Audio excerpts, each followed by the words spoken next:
It looks like the market's going to reverse the upside in terms of short term. Long term is indicating downside still, but in terms of short term, 1 month, 3 month, and 6 month charts are showing to the upside. Could be inflated by the latest jump we saw on Friday, May 31st, 2024. But in this video, I'm going to cover the economic calendar, the 10-year treasury, and then analysis based off the Dow Jones, Nasdaq, and S&P 500. And I'm going to show you what I'm looking at basically overall in terms of what I think the market will be moving like.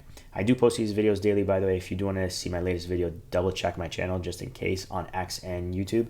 But on Monday, June 3rd, 9:45 a.m., we have S&P Flash US Manufacturing PMI coming out. At 10 a.m., we have construction spending and ISM manufacturing.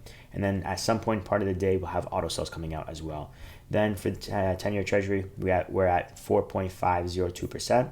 In terms of analysis, like I stated, in case you're new to the channel, this MACD line indicates if it's in a bearish or bullish movement. So the 5-year and 1-year chart for all of S&P 500, Dow Jones, and Nasdaq, we're at the bearish movement to the downside. Now, some of them are pretty much a little bit flatline, but for the most part, showing downside. Now, for the 6 month, 3 month, and 1 month, they're all showing to the upside. And it could be somewhat inflated because of the May 31st, Friday, end of the day, closing day, pretty much spiked up drastically. But before that, I was already looking at the market, and the 6 month was already showing to the upside, and I believe the 3 month was as well. It kind of seemed like it was supposed to reverse to the upside at some point, but that was a drastic spike up regardless, in my opinion. But either way, like always, by the way, this is all my opinion, so please do your own due diligence and research before buying and selling.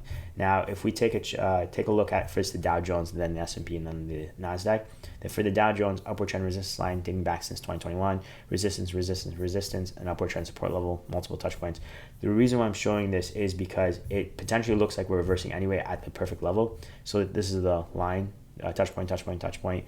This is the last two parts of the end of the time frame, so right about here, right? And then you can see there's 4 touch points. So we've already maxed out multiple times, and then technically are we reversing to the upside? Potentially, because if you look at this level right about here, it pretty much coincides around the same level last time we bounced at.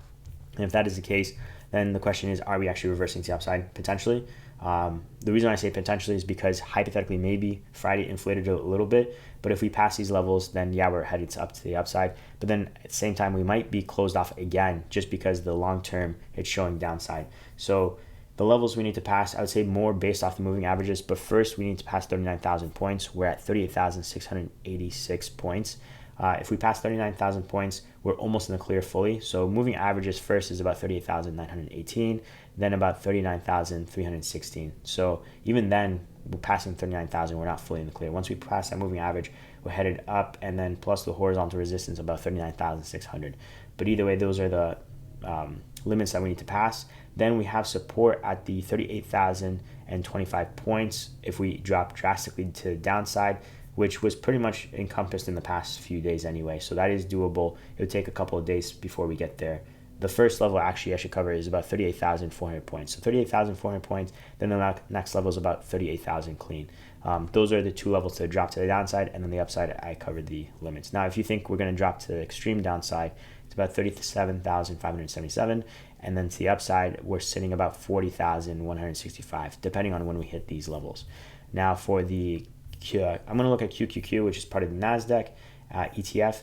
And as of lately, we got the 3-month chart. I'll show this one for the 5-year chart just in case, because it is about to hit the limits again. So it's dating back since 2010, upward trend resistance line, upward trend support level, broke through since 2020 to 2022, and then got stuck underneath it again. And then you can see it got knocked down, and then went up to it again and pretty much almost got knocked down. So if I zoom in closely, this is the line right here. The reason I'm covering it is in case you think we're going to spike up like crazy, and then that way it covers it. But right now, we are near, we're at basically this upward trend support / resistance level. So resistance, support, support, support, support again, and then multiple times resistance. And then we can see we're pretty much approaching it, plus a downward trend resistance line. The question is it going to go down? It's possible because it got inflated on the Friday of the close, and then maybe that inflated spike up to the upside is just a false spike up to the upside and just gets knocked back down again.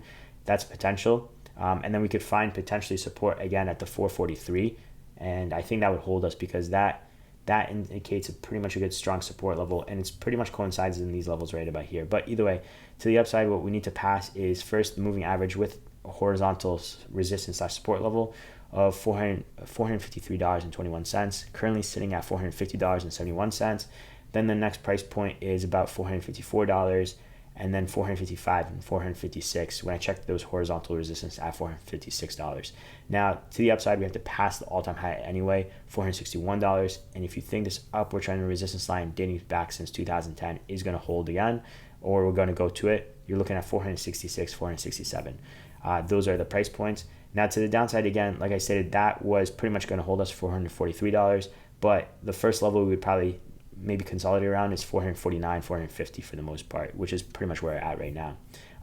So yeah, and then so that's for that. Now for the S&P 500, we broke through this downward trend resistance line, so it's going to be it looks like it's pretty much has a lot of room to grow to the upside, because in the terms of 5-year chart, same thing with a 10-year and all that stuff. If you look at it, dates back since 2010, right about here, and we have a lot more room to grow versus the Nasdaq. But either way, this is the SPY ETF for S&P 500. And if I look at 3-month chart, the first level that we're going to have difficulty passing, this one's not as volatile. And by the way, the volatility index dropped dramatically on Friday. So it kind of points to the upside, because we're getting back to lower levels of the VIX, volatility index. And because of that, it actually looks like the 1-month, 3-month, 6-month charts could be true to the upside fully, even though that this was a massive spike up at the end of the trading day, and it might not be false. So the first level we need to pass, which will have difficulties, and you can see horizontally right here, clean resistance levels, past few trading days, all that stuff, like it's going to be difficult. About $531, $532 price point. It's $531 and some change, by the way. So it's more closer to the $532 price point to pass difficulty. And then we would have to pass the all-time high of $534, give or take. Now to the downside, there is going to be support about the 526, more predominantly about the 525 to be honest.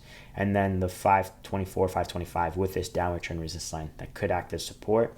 And then we go back down to the channel like I've mentioned before, which you could see we already hit it, and pretty much 2 times. So right about here and in the past, about the 518. But more specifically, it's between the channel of 518 to 522. So there's a consolidation channel between 518 to 522. Currently we're at $527.37.